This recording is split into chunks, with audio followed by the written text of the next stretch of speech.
This episode is brought to you by Trailer Park Yard Games, where over 28 games are delivered directly to your party. We park the trailer, you party. It's not even 12 yet, shit. That's weird. Wow. That is nuts, man. Hey, that was me too. My mom's like, Sarah, your hair is sticking through your pantyhose, so it's time. It is time. That was, no one is tickling anyone. That was Tom laughing. So the doctor told us in the NICU, they were like, hey, he's had so many brain. Let's have a chat, talk this and that with PB and Jaisy.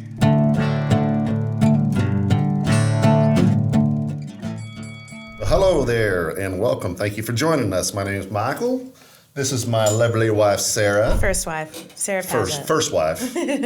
And this is the lovely Jaisy. I'm Jaisy. And this is PB and Jay-Z, but I'm not Bill, as you noticed. I'm a lot more handsome than Bill. Or less hair. I was going to say more hair. Yeah, well, maybe. More hair on the face. Hair that's moved to different areas. I don't breathe in the microphone quite as much. Yes. But we're going to join. Our guest today is going to be an awesome guest. He's a good friend of ours, good friend of mine, a co-worker of ours now. Yes. Name share. Name share. With an H in it. You ever think we'd be co-workers? That's crazy. I know, right? I love it. Oh, thanks a lot, Sarah. Anyway, so no, he's one of the best dudes that I know. He's got a heart of gold. The charity work he's done with Mattie's Promise is amazing. Charity work he's done with several different organizations is amazing. Ladies and gentlemen, give it up for Mr. Michael Lemley. Thanks for having me, guys. I appreciate it. Honored to be here. So a lot of people call you Lemley. Lemley. So many. We can't say what your wife calls you. We won't say that because we can't say that on air. We're trying to keep our rating as, we're not child friendly, but what is it? I forgot what it says on there. PG-13? PG-13. Probably. You can say ass. Possibly. Ask Damon Hill. Okay. Ass Damon Hill. So, Lemley, tell us a little bit about yourself, and then I want you to talk a little bit about what Mattie's Promise is, and we'll have some questions for you. Sure, absolutely. So I'm an agent on the Sarah Padgett team. Not Asian, agent. I'm the Asian here. Only one allowed per episode. So I got into the industry about a year ago. Thank you, Sarah. You're killing it. And had lunch, and the rest is history. So Well, you didn't even have lunch. Really is thank you, Michael, because she wouldn't know you if it wasn't for me. So Michael and I, Michael Lemley and I went and had lunch, but he didn't eat his lunch, and I ate like my lunch, and then I was like, "Are you gonna eat that?" And I ate his lunch too. So he says we had lunch, but I had lunch, and he watched me eat. Yeah. What's you funny? can eat, girl. I love it. I do. I talked the whole time and watched you eat, and it's impressive. Thank you so much. It's one of my many I talents. appreciate it. So what is Mattie's Promise? So Mattie's Promise was an organization that my wife and I started in 2011. We lost our son. He was born 3 months early, and he's survived by his twin brother, Preston. So it's an organization we started to help families in need in the NICU. Okay. Tons of need there. So there's a big backstory behind it and how it all built up, but we were very proud of it. It's not, we don't do it as much anymore, but for 7-8 years there, we were gung-ho. Y'all were booking it, man. Yeah, we were. Yeah, it was awesome. Well, so tell us, okay, so Preston and Mattie, were they your first? Preston and Mattie were our first. Okay, and how old were y'all at this time? So we were, 2010, 30. Okay, so 30 new babies, and then this is supposed to be a fun, happy time, and things are a little different than expected. So talk us through that, like at the hospital, and then when you noticed there was a need for what you needed. Absolutely. So I'll kind of start from the beginning. So we struggled with pregnancy. We had a couple miscarriages, and we eventually did in vitro. So found out we were pregnant with twins. Happiest day of our life. Awesome. About 5 months into Sarah's pregnancy, there was reverse flow in Matthew's umbilical cord. So we had to make the decision to put her in the hospital and go on bed rest until it was time to deliver. So she was in the hospital about a month. And so she was on bed rest in the hospital? She was on bed rest in the hospital. That was just crazy. It was a long process. And then, the doctor came in one day and said, basically, hey, it's go time. We got to deliver the boys. Wow. Both of them? Y'all couldn't just do We couldn't. So we had two options. We could deliver both of them or let Matthew pass and give Preston a. But there was a better chance for Matthew's survival if y'all. Correct. Okay. And it was a no-brainer for us. Sure. So we were going to give them both a chance to fight through it. So. Sure. Right. Delivered the next day, 27 weeks.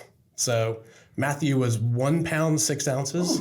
Oh my goodness. Preston was a little over 2 pounds. So just say Preston was the big boy. Yeah, at 2 pounds. Tiny. I mean, you could hold him in your hand. Sarah's head was 9 pounds. Yes. Probably. Yeah. Her forehead was. Forehead was 8 of those. Well, and so we've been involved in a couple, picking for preemies and things like that. Cook Children's does a ton with their NICU, and we've been able to see the size, and they let you see like the diapers and stuff, and it is wild to think that everything that you need organ wise is in this small little package. Like it makes sense to me to be in the womb, but to see something like that surviving on, it's crazy. It's wild. When I had Xander, they bring diapers to your room, and one of the nurses, I guess it was the diapers that they brought to our room were supposed to go to the room next door, and it was like a extra like neonatal preemie. Oh, it's crazy. And it was like the smallest. I don't even know if it would fit on a doll. So I'm thinking that's like the diapers that. Yeah, and your even boys those were baggy on them, which is crazy. I actually got to change both their diapers for the first time, and I'm nervous enough changing like a full-size baby's diaper. I don't like. I thought you were going to say a full-size adult. I would be nervous too. I mean, not changing my diaper. I'm like that guy that you see on Instagram or TikTok where he's changing the diaper. I'm going the whole time. So I'm with you, buddy. It's amazing though when And I got it's to your own change Sarah's kid. too. So Yeah, it'll be fun. Yeah, so my wife actually was running a fever after the delivery. The delivery was crazy enough. There was probably 30 people in the room. It was something I'd never seen before. Wow. Just the aftercare team and all of that. Man, Yeah. they were amazing. We delivered at Medical Center Arlington, so shout out to them. Their NICU was fantastic. Yeah. So Sarah was running a fever, so it took her 2 days before she could even see the boys. And it's hard enough too I don't know if you've ever experienced the NICU, but they don't let many people back there, and you got to scrub down every time you go in there. So, and there's incubators everywhere, and just babies everywhere. So it's a very scary time. So we went through 2-3 weeks, and it was just blood transfusions and brain bleeds, and hey, there's a hole in your boys' hearts. So they were fighting to survive. So even Preston was facing these challenges also. Okay, so both. Matthew was actually the healthy one, which is crazy. Preston had a lot of issues. He had a stage 4 brain bleed, which it's. I mean, you look at the scans, and it's just you could tell. And such a tiny baby. That's so scary. It is. So Matthew is about 3.5 weeks in, and I got a call from Sarah. I was not at the hospital. She spent a lot of time up there. Sure. Got a call from Sarah saying that something was wrong with Matthew. So doctors basically told us he had what's called NEC. It's necrotizing enterocolitis. So his intestines had a leak, a hole in them. And normally, a normal-sized baby, it's an easy fix with surgery.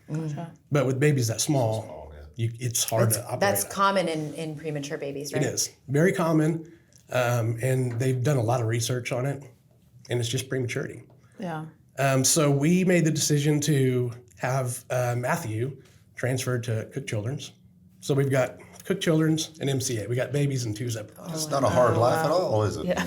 Go from one to the other, one to the other, one to the other. Then Cook's is in Fort Worth and Cook MC's Children's. in Arlington. Okay, so you're driving across town trying to see both your boys. Yeah, exactly. And so we get to Cook Children and walk out in the lobby, and we have probably 50 people, 50 family members and friends, and just had a really big support system. That was really cool. I sound out of breath, don't I? Sorry. No, you're good.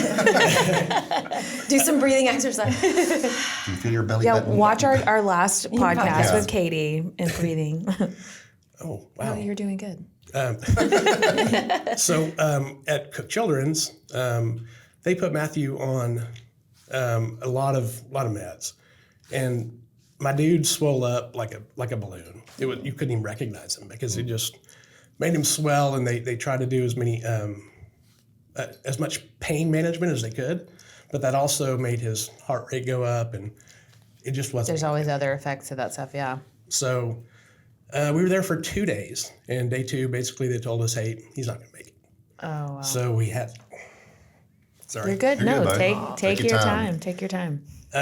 So the first time I got to hold Matthew, so it's an ordeal to hold a baby that small. Because at this point you hadn't held either boy. I held Preston a lot, Okay. but Matthew was on a lot more systems. And Sure. Hooked So up Sarah to- got to hold him a lot, but the first time I actually got to hold Matthew is when he died in my arms. So that was a little rough. Yeah. But I'm glad that was my boy. He Thankful was for living in that. arms for a little bit. Yeah. So at that point, my wife and I were holding Matthew, and he died, and we told each other and told Matthew that we were going to make sure that his name lived on. This was not just a short stay on earth, and he was going to be impactful. So that's how Mattie's promise came. Yeah. Awesome. So, yeah. So talk about, and thank you for sharing, by the way. I know that's not easy. Yeah. Talk a little bit about what needs you saw in that moment. Because you guys, again, this is new for y'all. It's not like y'all had been around the block or anything. Like you were young parents and you still have another baby to care for. And then this happens to you. Where did you start to see some needs that needed to be met? So there was a lady named Tammy that we became friends with. She was another parent with a child in the NICU. And I pulled up to the hospital one day and saw her sleeping in her car. And told my wife, I was like, why's Tammy sleeping in her car? She's like, oh, she probably just she wanted to be here. So ended up talking to her. She didn't want to leave her baby's side. She lost her job. She lost everything. She got evicted from her house, but because she had no money to pay. Well, that was not her priority. It wasn't her priority. Yeah. And she was happy about it. She didn't care. She Yeah. cared about her kid. So we would buy her some meals and take up there and help her out. But that's where the need came. We saw so many parents that their life savings was already dumped into, if they did in vitro like us, having a child. Right. And then medical bills, food, everything like that. You take a meal for granted. But when you're not working, what do you do? How do you pay for stuff? Right. We were surrounded by wonderful family and friends that helped us. And not everybody has that. Not everybody has that. Yeah. And so that's how Mattie's Promise really started. That's what we wanted to do, is provide gift cards and hotel accommodations and stuff like that. That's awesome. So parents that were sleeping in their car or sleeping in a hotel room or, not being able to be with their children or not being able to work or things like that. So you guys are looking for resources to give those guys, or if they don't have a support system, to kind of be that support system. Correct. Yeah. Okay. And so we started Mattie's Promise our first year, and it was small. We had no idea what we were doing. What year was that? 2011 or 20, I think it was 2011, because Preston was one. So we started it. We went to a local junior high, and we wanted to do a Mattie's Promise walk. So family, friends, we had T-shirts made. We got some little stuff donated, cooked briskets, and we did a walk. And we raised $5,000. Wow. Awesome. It was cool. That's great. Yeah, that's awesome. So our goal at that point was to give it to March of Dimes, which is a wonderful organization. What really was mind shifting for all of us is, I went to March of Dimes and gave them a check for $5,000. And they were very grateful, but it was like, hey, thank you so much. Like, oh, yeah. And it wasn't Where do we go from here? Well, they're such a big charity, right? huge charity. Okay.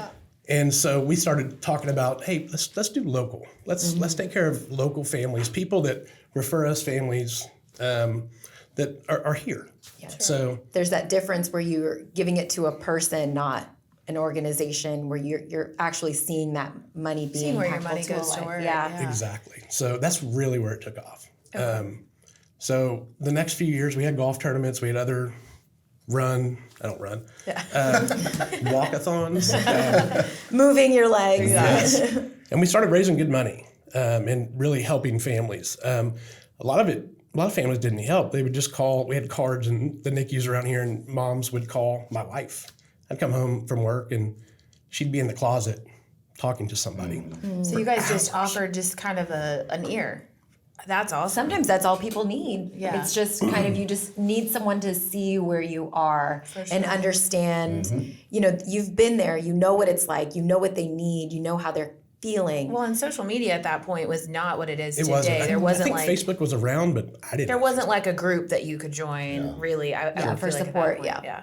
And Or it would be a stranger somewhere. exactly. I had some not dads local. call me. A lot of dads don't like to talk as much about it. Yeah. This is my therapy, is talking about it. My wife doesn't talk about Matthew a lot, but I do. I feel like that's how I feel better. And We all grieve differently, so yeah. Absolutely. But we also started paying for a lot of funerals, which we didn't even think about at the time. But even when we buried Matthew, it was so expensive to, you're already mourning the loss of your child and paying, $7,000, $8,000 to bury your child. Wow, is that much? It's and that very was then. expensive. Yeah. I had no idea about that. There's a local fireman in Midlothian, and he's got like a side business called Raleigh's Furniture. Have y'all heard of him? He's made some like closing gifts and stuff like that.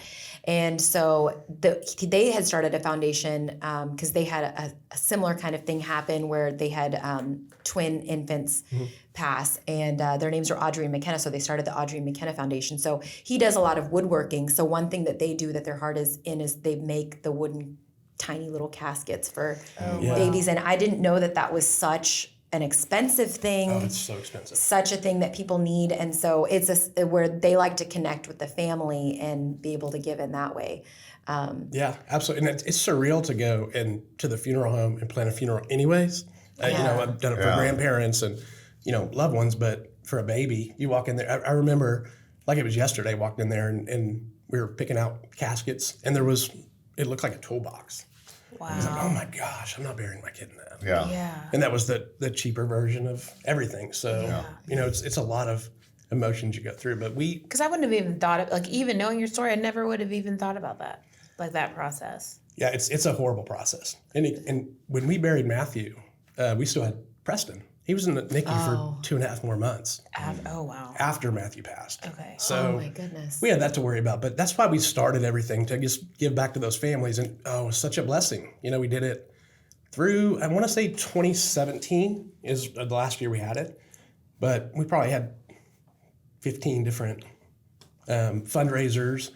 I know Michael's been a part of it. Yeah, and you didn't. 2017 may have been the last year that you had it, but you never stopped giving back to the NICU or anything like that, because you went to another charity, which Pick for Preemies, which I was involved in that a little bit, but not on the board like you were, and you were involved in all the aspects and the backside of it and everything like that, very seriously and heavily involved in it because it's so dear to you. So it was one of those things where you didn't stop a charity; you almost stopped it to help a bigger one to help. We did. And that's the thing that a lot of people, not a lot of people, but some people ask me, I saw you, Mattie's probably, whatever happened to, and I'm like, well, they actually they're involved with, Other things. a couple other charities, and they took all their time. They figured that's the best way they could do it. So yeah, and I think with anybody that starts a charity, you start it with the best intent. And again, it was we were blessed to do it.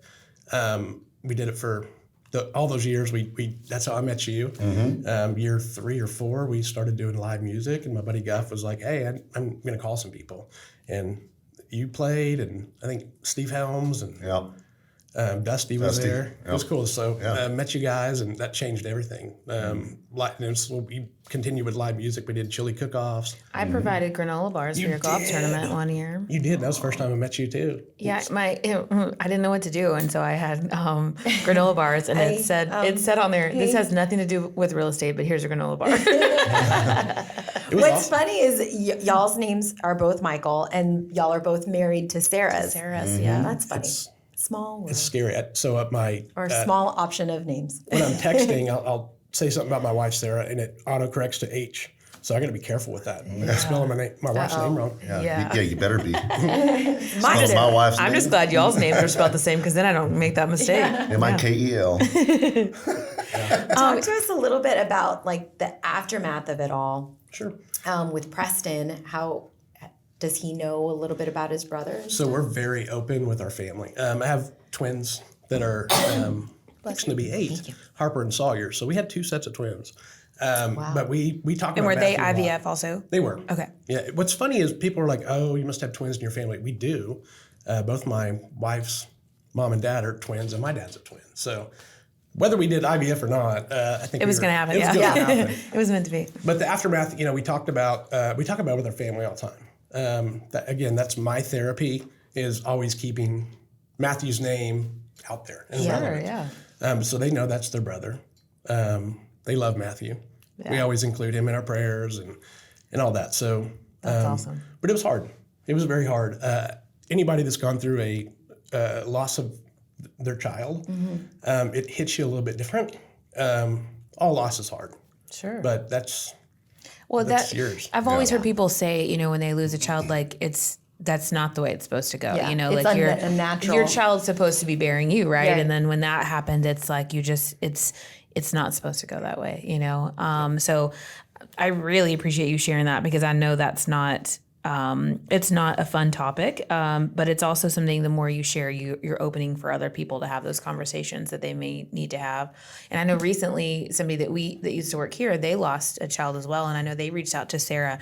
So you guys are still doing that, and I love it. So talk a little bit. So when Sarah makes herself available like that, is that comforting to her? Does she enjoy that part of it? She does, because I think she really understands what a mother's going through.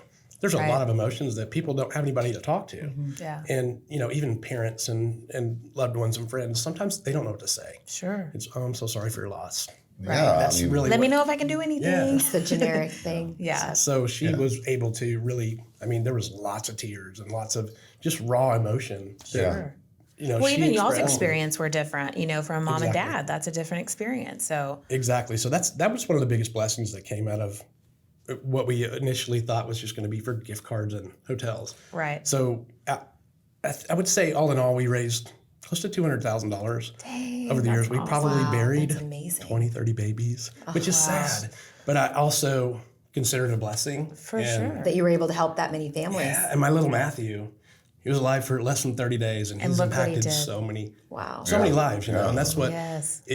I think, religious, not religious, I think you question the mighty, the all-being course, yeah. at first, but then you start to realize that's the blessing that came out of all this. That little dude was put here to help people, Yeah. and he did. And he still will, and we will always be involved in, NICU type organizations. I miss Mattie's promise. I do. It became more of a job, and that's why we kind of joined forces with Pickin and but I miss it. I want to do it again. Well, you're still impacting. Mattie's still impacting, and that's beautiful that you've taken something that's tragic and turned it into blessing other people and having him live on. Yeah, absolutely. I'm so proud of that boy.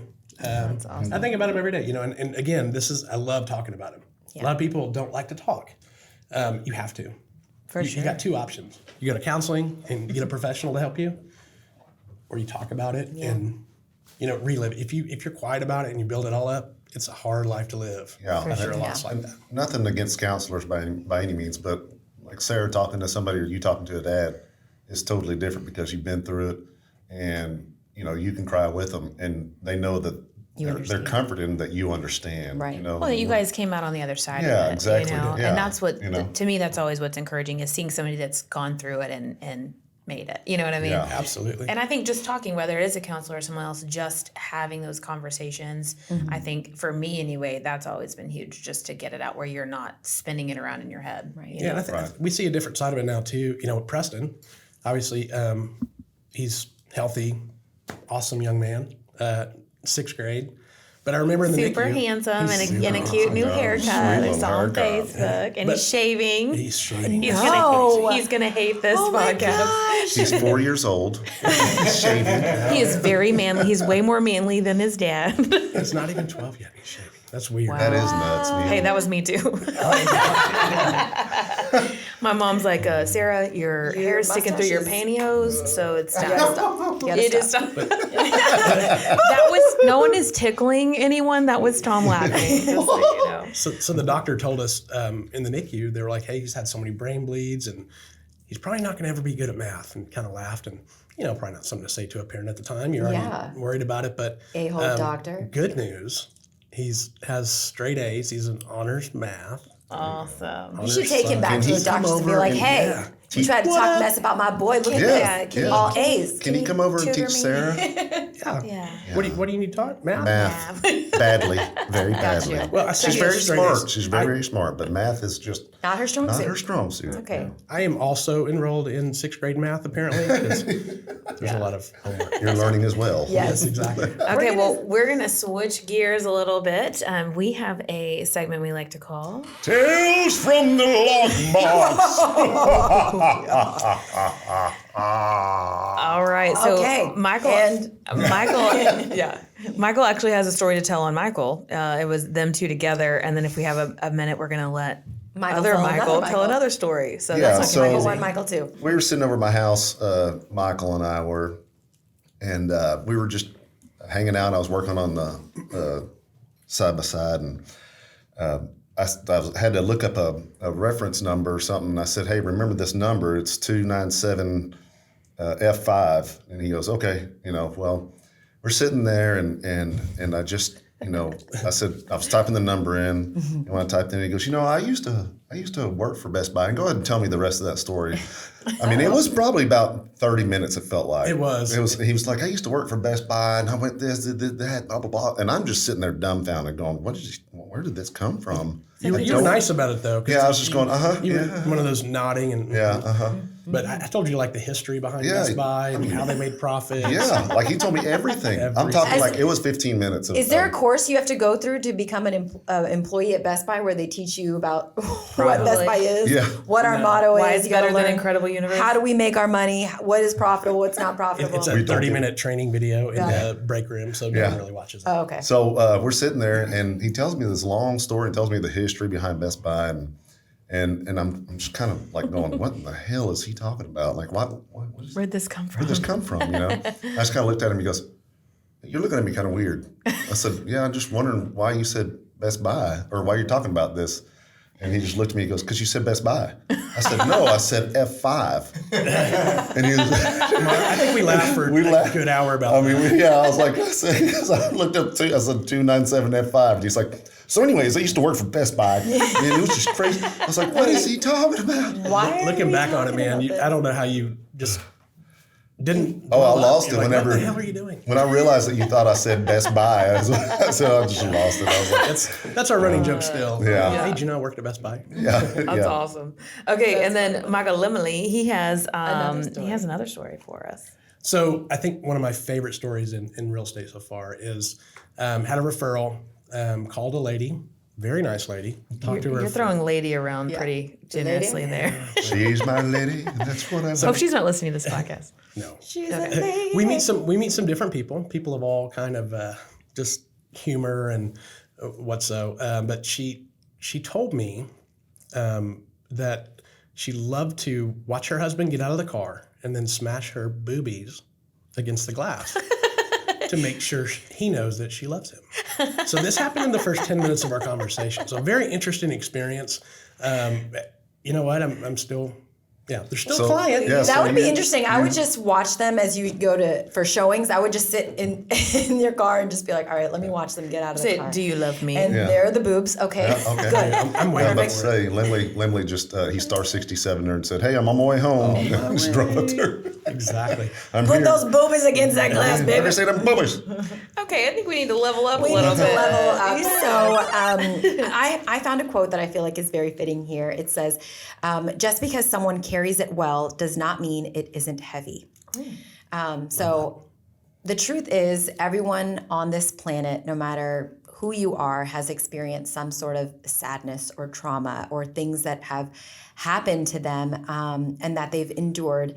And no one can completely understand what you're going through unless they've been through it. Exactly. And so just because someone carries it gracefully does not mean that hurt isn't there.